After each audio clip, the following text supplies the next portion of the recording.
Hello and welcome to our new video podcast here on YouTube at Gulf Coast Johnny. My name is JohnDPetkanas, and with me as always is my dear friend and managing broker, Steve Zeris here at MAXAllianceGroup, Florida. I'm glad to be here. Thank you, Steve. Well, we invite you all out there to the first of what will be a continuing series here on YouTube. And today we'll jump right into what I like to call the Realtor Advantage. But before we get into it, a little bit of housekeeping. I'd like to remind everybody to please like, subscribe, and leave your comments in the sections below, and to follow us across Facebook and all social media platforms, because it really helps us with the algorithm and allows us to continue to provide that content and programming that many of you have been asking for. So Steve, a lot of people have been asking about realtor services. About what I like to speak about is the Realtor Advantage, but let's see if we can't give everyone watching the real deal about real estate services today. And obviously, I couldn't think of a better person than you. Well, thank you. I appreciate that. And there is a long list of services that we do provide. And the last figure I heard was about 86 to 87% of home buyers use a realtor. So we are here. There's a reason that we are here, and there's a wealth of knowledge that we bring to the transaction. Probably the most important thing we do is initially making sure that we start that process off with setting expectations and understanding, whether it be a buyer or a seller, understanding their goals.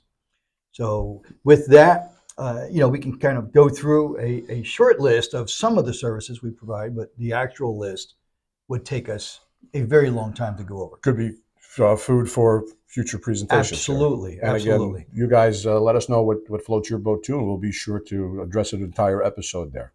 Well, the first thing is, people are going to say, why should I use a realtor? And obviously, we're realtors, so we know the answer, but I think a lot of it has to do with explaining to people why, much as a doctor would have to tell you what's wrong, assemble things together, come up with a diagnosis and a treatment plan. And right away, the first thing that comes to mind is the area of expertise. Mm-hmm. Regardless of whether you're relocating from somewhere or you're buying in an area that you're very familiar with, you still need someone's expertise in terms of the market, let alone all the paperwork and what goes into making the sausage. But I mean, wouldn't you agree that that's a vital part of it? Absolutely. And keep in mind, this is a career, it's a profession, it's not a job for us. And we are constantly going through continuing education, taking additional courses so we can expand our scope of knowledge. And I think when you talk about what experience does a realtor bring to the transaction, there's a lot of different things we can look at. We can look at geographics, because some realtors stay in one certain area or one subdivision. Or maybe a niche market. A niche market could be dealing with our veterans, could be dealing with senior citizens, could be investors. First-time home buyers. First-time home buyers. Luxury properties. Exactly. Right. And then there are those that have been in the business a long time who can cover many of these areas. Right. So you want to make sure that the realtor that you are dealing with, whether you're on the selling side or the buyer side, that person has the experience to accomplish your goals. That's critical. Well, it makes sense to me, and I'm sure the folks that are watching definitely can appreciate that. And I would imagine that part of that also factors into your professional market expertise, mm-hmm. as you just alluded to. But more than that, negotiating expertise and skills. And I know part of the continuing ed is to hone those skills, because most of us that are old enough remember what it was like to buy a car, yeah. And you always brought your father or your uncle or your buddy's father who was a mechanic to help kind of get that deal done. Yeah. Because if you try to go it out your own, unless you happen to be in the industry, mm-hmm. You end up with buyer's remorse more often than not. Well, absolutely. What do the lawyers say? An attorney who has himself as a client has a fool for a client. So, well, but that's lawyers. We're not talking about that. I was going to say we're going to stay away from that. We're not talking about sued. Anyway, only kidding. So, but yes, keep in mind that for most people, purchasing a house, it is the largest purchase that they will make. So as a realtor, you are responsible for helping them with that purchase. So you want to make sure that you stay within the boundaries of the law. You want to make sure that you're doing your job and that you're providing that service. And that person at the closing table feels like they couldn't have done it without you, and they appreciate all of your efforts. And this is the relationship business. And with service after the sale, not just on this Yes. house, but in future deals, and of course, word of mouth to friends and family, and Absolutely. And that's how you not only burnish that relationship, but really show your value to the community. Absolutely. And I mean, let's be honest. In today's world, there's a lot of push on social media and other forms of advertisement. And the best advertisement that you can possibly get is Yeah. doing the right job and people telling all their friends and family about you. I, There's nothing better. Agreed. Absolutely. I don't think anyone would differ there. I think that on the professional aspect of it, about what we bring in addition to that is our access to all the components that go into the buying and selling of a home or a property, whether you're talking about inspections, appraisals, tax records, financing, title, escrow, and the dreaded attorneys. Mm-hmm. And that's certainly something that we have access to, sometimes in-house, or certainly on a short list of people we can refer to. Mm-hmm. Maybe you can get into a little bit about that as well. Sure, sure. Well, it all starts with the process of interviewing the buyer and the seller and finding out what their goals are. Then you've got to go through the steps. So let's just talk about the buyer's angle first. It all starts with we have to show properties. You have to set expectations. You got to make sure that they understand the proper way to preview properties. Let me give you an example. Let's say you have a family and they want to bring the parents along. So you have 10 or 12 people with you, and you walk into a house and they all scatter. You can't do that. This has happened before. Yes. Folks. You have to bring them all in, and there's a process you need to follow. And of course, a lot of folks have video and recording information in their houses. Which is another key point. Yeah. So we've got to be mindful of that. But let's say they like this house. Well, the next thing is to start the process of submitting an offer. What does that involve? Well, the first thing it requires is a pre-approval if it's going to be financed. If it's not going to be financed and it's a cash deal, you need proof of funds. Then you write the contract. You go over the parts of the contract that matter with filling in different spaces, and then you make sure that the buyer understands that, and then you submit it and you see what happens. And you might have a little going back and forth, which is normal. But then there's the follow-up that you're doing as the professional while they're getting on with their lives and going to work and taking care of their families, and that's on us. And I think that's probably the biggest, wouldn't you agree, thing that we bring to the table. That is one of them for sure. And keep in mind, there's a lot that we do behind the scenes that we don't tell the client because it's just making sure everything's moving along properly. There's got to be great communication with the realtor on the other end of the transaction. Clearly. And if there's a breakdown there, then you need to try and fix that. But most of the time, it works perfectly. Everybody's very professional. We all want to get to the closing table because let's be honest, we don't get paid unless we get to the closing table. Everybody has a dog in the fight. Yes, so we have a financial incentive to get to the closing table. Now that check's not ours; it goes to the brokerage, but we get paid out of that.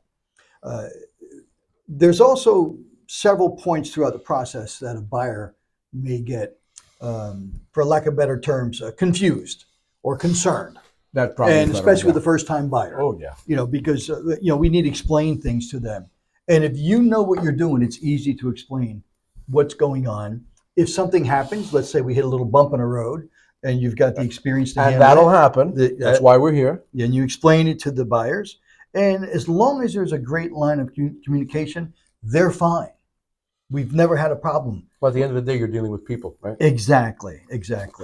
I would, and that's a lot of insight, and I think that's key. And that's a great takeaway. But then I would imagine also that, again, not to get too detailed, but part of then what that entails would be that in dealing with a realtor, particularly an expert realtor like we have here at MAXAllianceGroup, okay, well, what does that mean, Steve? What are you going to do for me?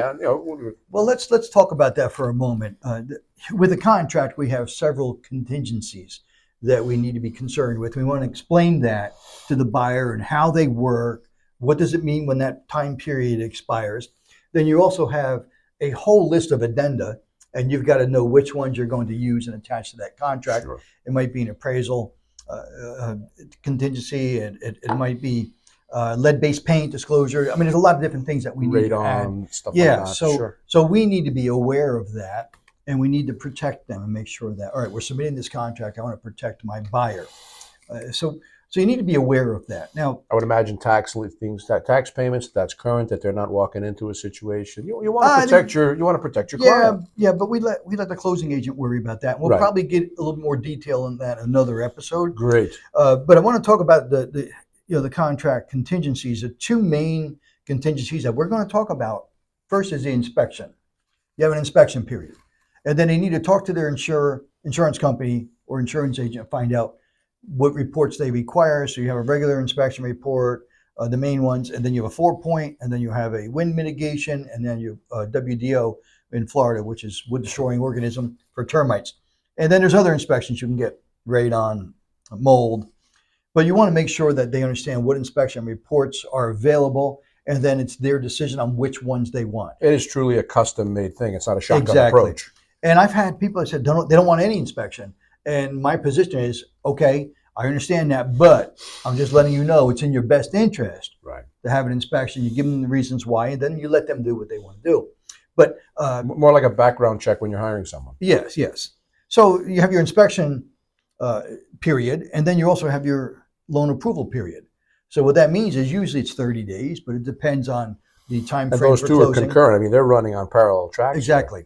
And during that time, we have to get through the inspection period. We have to make sure that the lender and the buyer have been in communication. They've formally applied, which means they signed their initial disclosures with the lender. They're submitting all of their supporting documents, which would be tax returns.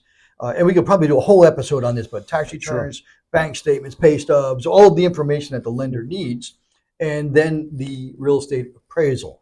So there might be some other things, including a binder for homeowners insurance. But we want to make sure that they get the loan approval Sure. letter from their lender within that time period, or else they're out of that. So we're really like a chef that's watching a whole bunch of different pots boil here. We pay attention to a lot of things. That's why I said a lot of things that go on behind the scenes that we're really not going to Sure. say a whole lot about, because let's face it, they're nervous enough. They're trying to get ready for a move. They're still working. They're intimidated by the process, and we want to make sure that they're comfortable with it. Nobody on the plane wants to know how the pilot's flying it, right? Yes. They just want to get there safely. Yes.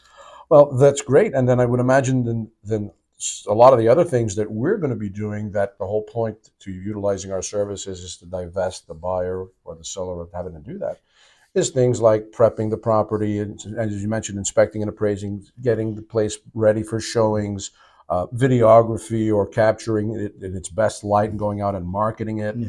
dedicating resources, financial and time-wise, in terms of promoting that, not just on the MLS, but on media platforms, on stuff, Yes. on apps such as proprietary to Remax, on the First Up app, which gives our people a first Yes. crack, so that we're generating a buzz That's right. beforehand. Because obviously, if you're selling, you want that buzz, Yes. and if you're buying, you want someone who's plugged in, kind of Well, like that guy that can get you those 50-yard line tickets. Yes, and that brings up something you mentioned, the First Up mobile app, and that is great. That allows a buyer to see properties that are coming soon only with Remax, and that's a great tool.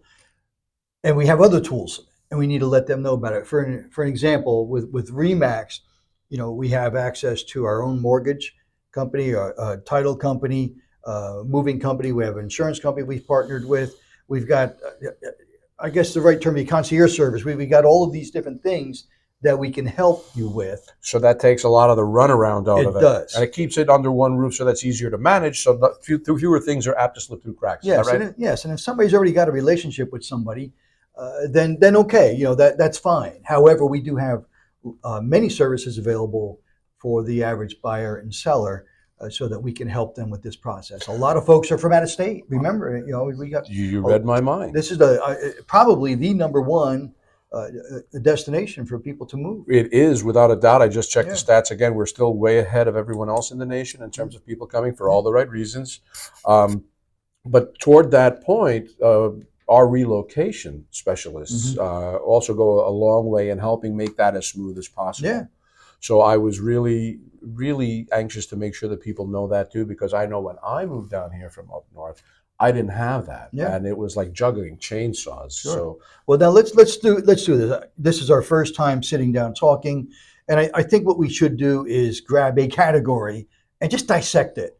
so that we can have different categories online. Folks, you heard the man. Yes. Come on in with your comments. We'd love to hear them, and we can get into detail Yes, on if any you of the have topics we questions. just covered, because that's what we're here for, is to help everybody out here and get you the result that you deserve. And we may do this on location, a couple different places, so we can, give you a little variety. Give you a little bit of the flavor of Exactly. where we are and where you need to be. Yes, Well, yes. Steve, I want to thank you so much. Pleasure. Thank all of you for joining us. Again, like, subscribe, and share your comments, and we'll be getting back to you real soon. Thanks so much for joining us on Gulf Coast Johnny. See you at episode 2. Have a great day. Bye.